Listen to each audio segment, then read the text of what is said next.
The male loneliness crisis is a scam, and that's the topic of today's video. You see, lately, there's been a wave of think tanks, podcasts, and YouTube experts trying to gaslight us into believing that male loneliness is everyone else's fault. Their argument is that society's rigged against young men, and that's the reason why they're falling behind in school, they're not dating as much, and for some reason, that's why they're not getting jobs. It's actually insane because if you really break it down, you realize this crisis is no different than what crack did in the 80s. You see, when crack was tearing through low-income communities, they gave everybody two choices. Just say no or go to jail. Choice was yours. But when opioids hit the suburbs, the response was completely different. It was declared a national emergency, and all of a sudden, everyone now understood that in order to eliminate drug use, you need billions in funding and rehab infrastructure. Like, come on, you gotta ask yourself, why did the suburbs get resources and the low-income areas get jail time? Why is that? Like, let's be honest. Why is loneliness suddenly a national crisis when minority men are doing better than they've ever done before in this country? And also, if you flip the page, women are also doing better than they've ever done before in American history. There's only one demographic that seems to be struggling now that everyone else is getting treated a little bit more fairly. And now we're calling it a loneliness crisis? Like, come on, you can't make this up.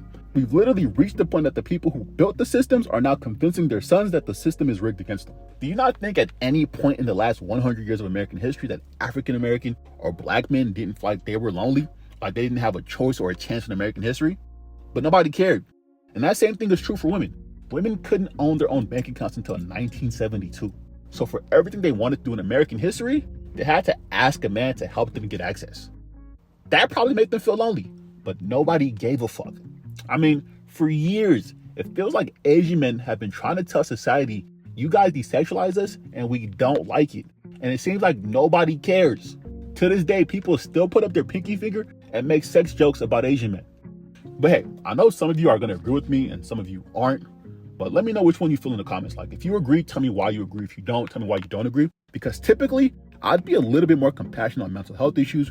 But the more I look into the stats that people present, the more I realize it's all selective framing. And sorry to bust your bubble, but there was a recent Harvard study that found that men and women experience similar rates of loneliness. There isn't really anything crazy unique that men are going through, but that doesn't feel the hate speech or get people to subscribe to your channel so people won't talk about it. And that's why you got to be careful, because this week you will advocate for the lonely males, and next week those same lonely males will start calling you DEI and try to explain to you why they're a high value male. But we also got to address this too.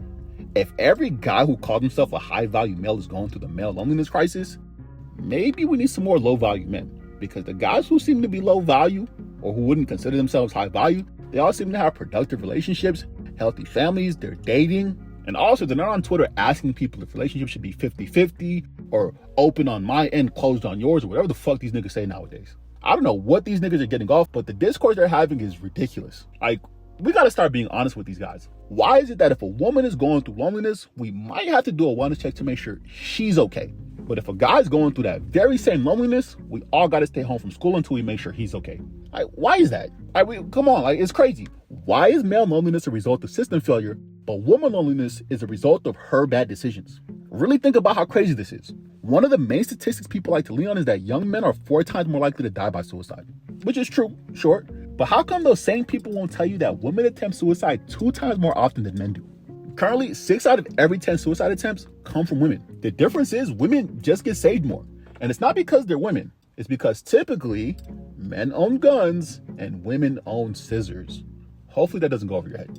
Look, I'm not saying that male suffering isn't real. I'm saying we've been sold a fake diagnosis and we're treating the wrong symptoms. I think it's something like 45% of men 18 to 25 have never asked out a woman in public. And an even scarier stat, less than 1 in 3 men under 30 had sex last year.